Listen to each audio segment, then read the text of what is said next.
Next, I will explain under the subtopic cross-elasticity of demand. Let's start.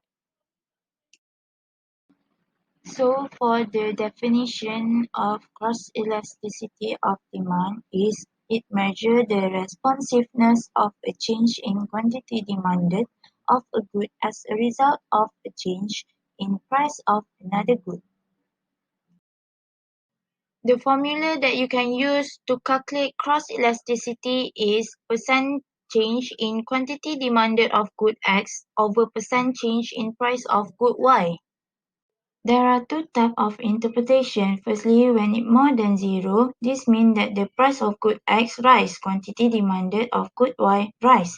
Therefore, these two products is substitute. Secondly, it is vice versa. When price of good X rise, quantity demanded of Y falls. Therefore, these two products is complement. For example, the table shows the relationship between price of good X and quantity demanded for good A. By using cross-elasticity formula, we get negative 0.5. This reflecting negative cross-price elasticity of demand. Hence, these two products are complements.